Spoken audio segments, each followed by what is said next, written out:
नमस्कार दोस्तों, आज के इस वीडियो में भारतीय भूगोल की श्रृंखला के अंतर्गत हम बात करने वाले हैं अभ्रक के बारे में। हम देखेंगे कि भारत में अभ्रक के भंडार कहाँ-कहाँ पर पाए जाते हैं, उनके बारे में देखेंगे और अभ्रक से जुड़ी हुई जो भी जानकारियाँ उनके बारे में बताएंगे। तो खनिजों की श्रृंखला में ये अभ्रक का वीडियो है, आप लोग इसको ज़रूर देखिएगा। तो ये देखते हैं, भारत के संदर्भ में देखेंगे कि आखिर अभ्रक कहाँ-कहाँ पर पाए जाते हैं। शुरुआत करेंगे बिहार से। बिहार के क्षेत्र में देखेंगे तो गया, भागलपुर और मुंगेर में। तो गया, भागलपुर, मुंगेर में और पश्चिम बंगाल में मेदिनीपुर और बाकुंडा क्षेत्र में। झारखंड में हजारीबाग, सिंहभूम और कोडरमा। दरअसल हजारीबाग, सिंहभूम, कोडरमा, गया, भागलपुर, मुंगेर, ये दक्षिणी हिस्सा और ये वाला हिस्सा जो है वो ज़्यादा जाना जाता है। किसके लिए? अभ्रक के लिए। यहाँ पर अभ्रक बहुत पाया जाता है और कोडरमा जो है अभ्रक की तो राजधानी बोली जाती है। राजस्थान में देखेंगे तो जयपुर, उदयपुर, अजमेर, भीलवाड़ा।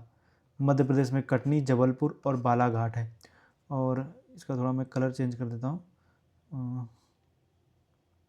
हाँ, और कटनी, जबलपुर और बालाघाट में। और आंध्र प्रदेश में नेल्लौर, खम्मन, गुंटूर, कुडप्पा। तो इसमें जो नेल्लौर है इसमें सबसे ज़्यादा, मतलब कि आंध्र प्रदेश जो है वो सबसे ज़्यादा भंडार हैं इसमें। सबसे ज़्यादा भंडार एवं उत्पादन दोनों में शीर्ष स्थान पर है। तो उत्पादन एवं भंडार दोनों यहाँ पर सबसे ज़्यादा पाए जाते हैं। कहाँ पर? आंध्र प्रदेश। दूसरे नंबर पर जो स्थान आता है वो सेकंड नंबर पे है, दूसरे पर वो कौन है? राजस्थान है। तो याद रखिएगा।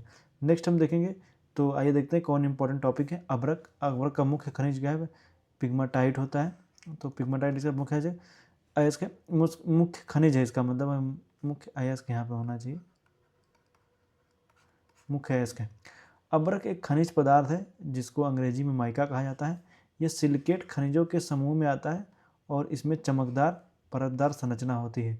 तो कैसी होती है? चमकदार और परतदार क्या होती है? इसमें संरचना होती है। ये आप याद रखिएगा। ये आप देख रहे हैं, ये जो दिख रहा है ये डायग्राम जो है ये क्या है? ये अभ्रक है। इसमें देखेंगे तो आपको लेयर्स दिखेंगे। क्या? लेयर्स में है, लेयर्स में चमकदार और परतदार संरचना होती है। भारत की सबसे बड़ी अभ्रक मेखला अभी मैंने बताया था, हजारीबाग, गया, मुंगेर में फैली है। इस मेखला में कोडरमा आता है जिसे अभ्रक की राजधानी भी कहते हैं। याद रखिएगा। भारत में अभ्रक मतलब अभ्रक सीड मतलब प्राकृतिक रूप से जो भंडार में विश्व में शीर्ष स्थान पर है। भारत क्या है? शीर्ष पर है। याद रखिएगा, मोस्ट इंपॉर्टेंट लाइन है।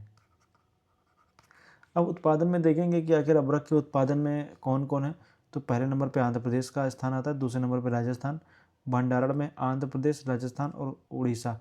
भंडारण और उत्पादन में अंतर यही है कि मान लीजिए जैसे कोई एक ये क्षेत्र है, इसमें यहाँ पर बहुत ज़्यादा भंडार पाया जाता है लेकिन इसका उत्पादन नहीं हो पा रहा है। यहाँ पर मान लीजिए यहाँ पर पाया जा रहा है 1000 किलोग्राम मान लेते हैं पाया जा रहा है। दूसरा एक ये क्षेत्र है जहाँ पर 500 किलोग्राम पाया जा रहा है। ये पाया तो 1000 किलोग्राम जा रहा है लेकिन इसमें से निकाला जाता है 100 किलोग्राम। तो भंडार में तो 1000 किलो, तो ये ज़्यादा हो गया। लेकिन जो मान लीजिए बी वाला जो क्षेत्र है जहाँ पर 500 किलो पाया जा रहा है, यहाँ से प्रोडक्शन हो रहा है 200 किलोग्राम का, 200 किलोग्राम। तो उत्पादन जो यहाँ पर हो रहा है, जो निकाला जा रहा है उत्पादन हो रहा है वो कह रहा है 200। तो ये क्या, उत्पादन में ज़्यादा हो गया और ये भंडार में ज़्यादा हो गया। समझ गए होंगे आप। तो उत्पादन भंडार में ही अंतर। तो उत्पादन में आंध्र प्रदेश है और भंडार में भी आंध्र प्रदेश है। तो इसमें क्या हो रहा है कि उत्पादन भंडार दोनों में आंध्र प्रदेश शीर्ष पर है। अभ्रक के उपयोग में देखेंगे तो इलेक्ट्रॉनिक उद्योग में अभ्रक का उपयोग इंसुलेटर और कंडेंसर बनाने में होता है। रंग और एवं सौंदर्य प्रसाधन में यूज किया, जैसे लिपस्टिक में, आई शैडो और नेल पॉलिश में चमकदार प्रभाव के लिए मिलाया जाता है। ये भी आप याद रख सकते हैं। और जो हम देखेंगे तो हमें देखने को मिलेगा कि जो प्लास्टिक को पेंट है, पेंट और प्लास्टिक को मजबूत और चमकदार बनाने में भी यूज होता है। तो ये भी याद है। ऑटोमोबाइल और विमान निर्माण में ऊष्मा सहनशीलता के कारण इसका उपयोग इंजनों में किया जाता है। कागज़ और रबड़ उद्योग में इसे चिकनाहट और मजबूती के लिए कागज़ और रबड़ में मिलाया जाता है। तो ये भी याद रख सकते हैं। अब बात करेंगे आखिर अभ्रक खनन के नुकसान क्या है। आखिर अभ्रक अगर जो खनन किया जाता है तो उससे कौन कौन से नुकसान हमें देखने को मिलेंगे। तो अभ्रक का खनन कई उद्योगों के लिए तो फायदेमंद होता है लेकिन इसके गंभीर नकारात्मक प्रभाव भी देखने को मिलते हैं। ये प्रभाव पर्यावरण, समाज और श्रमिकों के जीवन पर क्या करते हैं? प्रतिकूल प्रभाव डालते हैं। तो कौन कौन से नुकसान है? सबसे पहले देखेंगे पर्यावरणीय नुकसान क्या है। जंगलों की कटाई। अभ्रक खनन के लिए बड़े पैमाने पर जंगलों को नष्ट किया जाता है, जिससे जैव विविधता पर असर पड़ता है भी जान रहे हैं। कोई भी क्षेत्र होता है, मान लीजिए जैसे ये क्षेत्र होता है, यहाँ पर मान लीजिए खूब पेड़ पौधे लगे हुए हैं, खूब हरियाली है यहाँ पर, इसका क्या किया जाए, लेकिन अगर यहाँ पर अभ्रक निकला है तो इस क्षेत्र में क्या करेगा, पेड़ पौधों को काटा जाएगा और यहाँ से अभ्रक निकाला जाएगा। तो क्या होता है, इससे जैव विविधता पर असर पड़ता है। मिट्टी का कटाव भूस्खलन होता है, खनन के कारण मिट्टी कमज़ोर हो जाती है, क्योंकि पेड़ पौधे काटे जा रहे हैं, खनन वगैरह, तो मिट्टी कमज़ोर हो जाती है, जिससे भूस्खलन की घटनाएं बढ़ती हैं। जल प्रदूषण, खनन से निकलने वाला कचरा एवं रसायन जल स्रोतों को प्रदूषित कर सकता है, तो ये भी होता है। वायु प्रदूषण, अभ्रक के महीन कण हवा में फैलकर श्वसन संबंधी बीमारियों को जन्म देते हैं, तो ये भी आप लोग समझ लीजिएगा कि अभ्रक के ये लगभग खनिजों में लगभग में यही समस्याएं आपको देखने को मिलती हैं।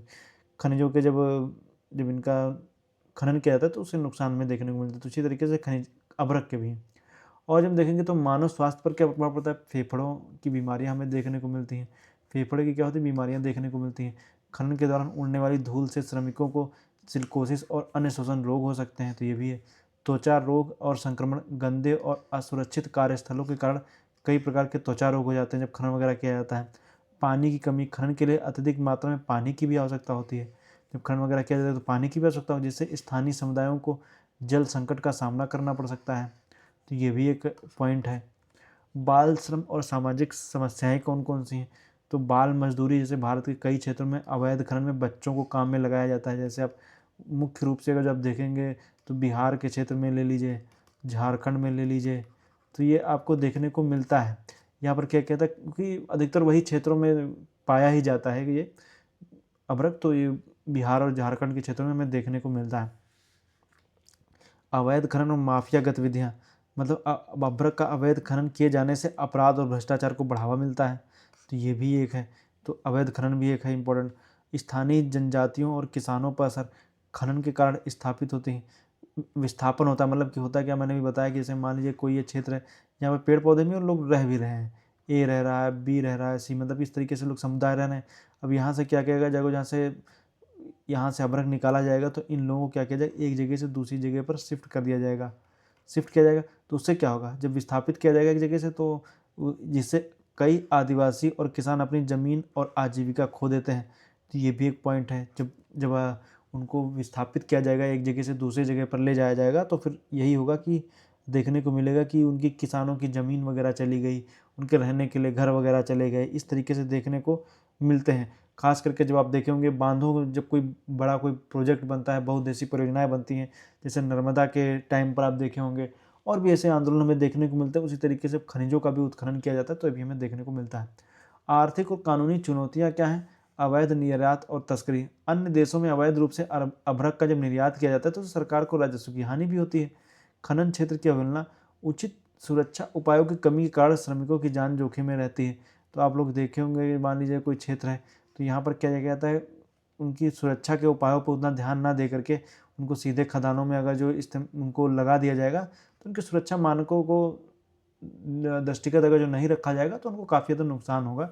और होता क्या है कि वहाँ पर कई श्रमिकों की जान जोखिम में ही रहती है, तो ये देखने को मिलता है। आप लोग ऐसे वीडियो वगैरह देखे होंगे, कोई हथौड़ा ले करके किसी खान के अंदर काम कर रहा है, कुछ इस तरीके से आपको वीडियोज़ वगैरह सब देखने को मिलते ही रहते हैं। तो ये होता है, खनन क्षेत्र की अवहेलना की जाती है, सुरक्षा उपायों की कमी कारण श्रमिकों की जान जोखिम में रहती है।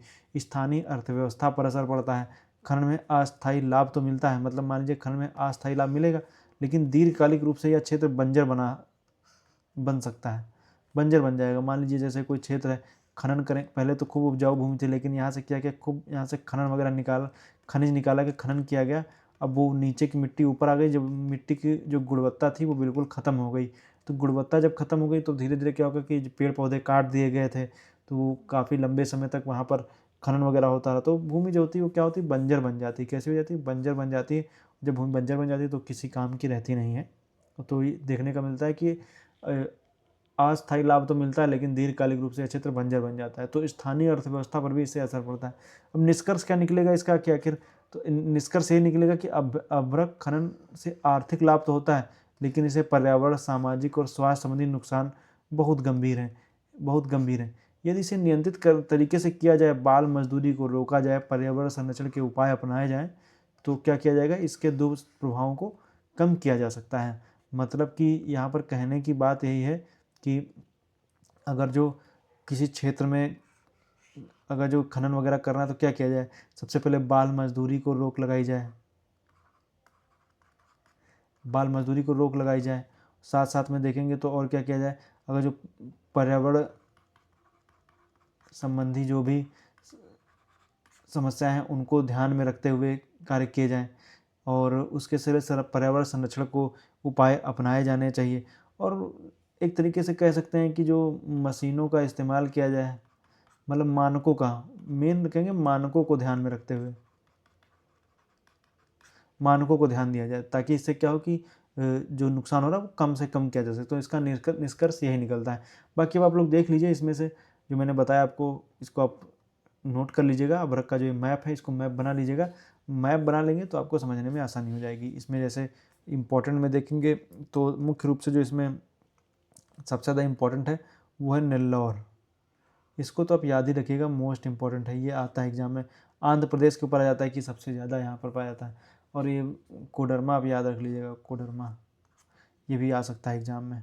बाकी राजस्थान में जैसे जयपुर, उदयपुर, अजमेर, भीलवाड़ा, इन क्षेत्रों में भी अभ्रक देखने को मिलता है। तो यही है अभ्रक का। बाकी अब डायग्राम मैंने बताया, इसको भी आप देख सकते हैं। बाकी जो मैंने बता दिया आप इसको नोट कर लीजिएगा। तो आज के लिए इतना ही। वीडियो देखने के लिए आपका बहुत बहुत धन्यवाद।